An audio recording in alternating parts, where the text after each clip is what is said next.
Welcome to the Tomsic Analysis with David Tomsic. So Donald Trump has been elected president again. So what should we expect next? David Tomsic here. Thanks for joining me today on this November 6th. It's a cloudy, overcast day here in Canonsburg, Pennsylvania. I'm up here at Canonsburg Town Park, a beautiful place, much quieter than it normally would be in the summer, but a great place to do a video. So I hope you enjoy the scenery. Donald Trump's the president again. Now, as you know, being a political atheist, I did not have high hopes for either candidate. I thought Kamala Harris was out of her league. I don't think she was ready to run for president. And of course, you know, she was sort of forced into it. So I didn't expect a lot from her as a candidate. I didn't expect her to win. I thought it would be really crazy if she did. It was a kind of a, as people want to always say, the lesser of two evils. Although people that say that are missing the point here. It's beyond the lesser of two evils. We have some severe issues coming down our way here in the United States. That Kamala Harris and Joe Biden and Trump himself and Barack Obama, going all the way back to the Bushes and beyond that, have helped cultivate over the years. A lot of bad leadership here from wall to wall. And of course, that doesn't help.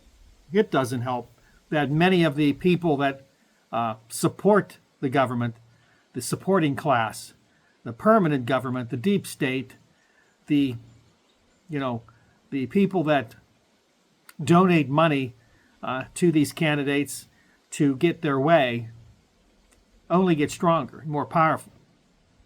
And no matter what someone gets on a stage in front of a podium will say after being elected, I really don't put a lot of credence in. The world is changing, and I watched a gentleman who was an Iranian professor, and he made a good point. He said, since Donald Trump was president, the world changed dramatically in a big way, not in our favor. I've made this point in my live stream last night. I hope you watched it. If not, you can still go back. There's some great points. Not all of it's about the election. Go back and watch that live stream. He made some good points because the reality is Kamala Harris would pretty much follow what the Biden administration's policies were from day one.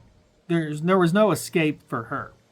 Now, whether you like Joe Biden or not, his policies were really rooted in the neocon way of life, war, and of course spending money. Donald Trump, on the other hand, is claiming to be a free spirit and basically a rogue.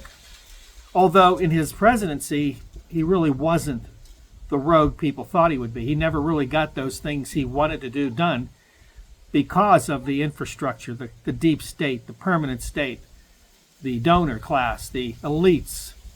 You see, this is what we're up against. And even though he came out today and said he doesn't want to go to war with Iran, he really doesn't have a lot to say about that. Now, I know you think so. Keep in mind, he's a pro-Israel supporter. Trump, indeed, is a Zionist. As things deteriorate for Israel in the Middle East, the United States will have to throw their weight into the fray to pull or attempt to pull Israel out of disaster. He will do that, no doubt about it. And I think that little speech about not wanting to go to war with Iran was mostly a lie. I'm going to call him out on it because he has stated otherwise in campaigns, and his friends, like the disgraced former mayor of New York, Rudy Giuliani, even brought up that, yeah, we should bomb Iran. See, Iran, to the deep state, to the military industrial class, to the permanent state class, to the elites in the United States and in Western Europe, is a key state to destroy, is a key nation that must go down, like China and Russia must, and now India. Now, he may have other thoughts, but the pressure from the inner circles of power in Washington, D.C. will force him in private meetings to change his mind. In fact, they will explain what I explained to you in my video, Trump or Harris, does it really matter? Watch that video again. And I'll go through why I believe that the President of the United States is locked into the policies that the deep state, that the permanent state, that the elites, that those that control the pocketbooks of America, the think tanks, go down the list of these shady groups. They all will tell him that he's defending America. Of course, he believes he's a patriot, and he will not be able to sway from their thinking. He will fall into what they want to do, because ultimately, Iran, just like China, just like Russia, and now even India, these are the new uprising powers of the world. They align directly against the United States government and its wishes to stay the hegemonic power of the world. Understand, this is a big deal, way beyond the little petty issues that everybody in this country locked onto during this election process. You know, it was the tiny little things that people fought over, things that the United States government really shouldn't be involved in, but we all decided to pile on to get what we wanted. And I've talked about this. But now that we got what we wanted, will that be enough? And I don't believe it is. I believe that in the long run, depending on circumstances, in this case in the Middle East, how Donald Trump will be advised by those that control the country, that control the deep state, that control the military, that control the pockets, the deep pockets that fund all the candidates, Republican and Democrat. They will put pressure on him to change the direction he thinks he wants to go. Now, maybe he already knows he's going to go that direction and it's a feint. Who knows? We don't know this stuff, but I will tell you that we are still in danger. Israel will not cease and desist what they're doing in Gaza or Palestine. And depending on what Iran's next move is against Israel after the very last retaliatory attack from Israel last week, if Iran escalates and attacks again, retaliatory, it could blow up into a bigger problem. Then keep in mind, Russia and China are deep into the policies and procedures of protecting Iran from being destroyed. And in a lesser extent, Syria as well. So this geopolitical situation is dangerous. And Donald Trump has the mentality, and I do believe he still does, that America is that country that we talk about, that many Christians believe is protected by God, is armed and powered by God to have its way around this world. If he's going to defend that way, he will go to war to do it. In fact, he escalated the war with Iran many times during his presidency, assassinating one of Iran's top generals, one of their most beloved generals. Everybody in the world, even in the Western world, thought that was a big mistake. But again, Donald Trump will make those mistakes. He will make those blunders out of arrogance and out of his belief that he's a great leader. Well, we're going to see what happens. I believe this is the same thing that we got to look at with many other policies he has talked about on the campaign trail, deporting millions of people. I don't know that will go the way he wants. I believe there will be court battles, a lot of them, that will prevent this from happening in a smooth way. And I believe it could get ugly in many ways. I also believe that his belief in wanting to continue to build a wall is another probably boondoggle. The boondoggle there would be that we have to pay for it and people still get through the part of the wall that's there. You know, how much money do we dedicate to this? I don't know. There's got to be a better way. And it's got to be a solution that deals with the countries that are involved in sending people here. Or should I just say it this way? People are leaving certain countries. Let's look at that as well. How do we stop that flow? There's probably ways, I'm sure. But this will not stop illegal immigration.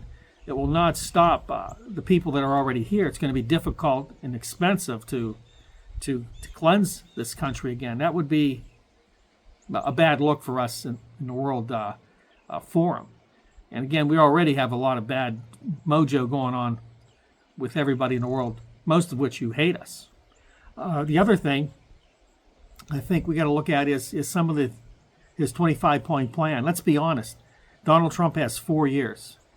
This is what scares me. People who have that personality, many believe it's a sociopathic personality. And this is from professionals, so it's not me saying this. If that's the case, then you're looking at somebody who's got to prove something in 4 years or less. It takes a while to start up. Don't think that Elon Musk is going to be a help. I don't think him or JFK are going to be heard from again, or very, very seldom. Donald Trump's a one-man show. He used them two people to get what he needed. That's how he works, and that's what everybody who ever worked with him will tell you. So it's not me speaking out of turn. The next thing is that as you try to ramp up, it's going to take maybe 8 months to a year. Then you have 3 years left. You're already a lame duck because you don't have a second term. See, that's how politics works with the president. The lame duck second term always is more difficult to get things done in. And the next point there is that then by the end of your term, it's another election. People turn away from you as president and start looking for the next president, which means that last year is usually wasted.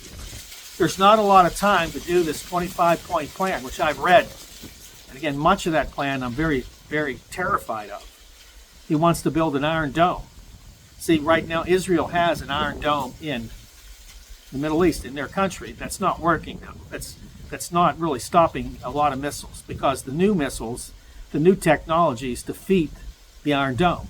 But he wants to spend literally hundreds of billions and probably $1 trillion with our defense industry, who will make huge profits off of this, whether it works or not, to create this Iron Dome here in the United States, a country that's never been attacked. Now, of course, we are at war, okay? And it's true. If we allow this to escalate in 3 countries, which is Ukraine, China, and the Middle East, a war could ensue. Possibly a nuclear war could ensue. I don't believe that is in the cards for us, but it's a possibility, and I've talked about that. So that's my thoughts on the Trump presidency.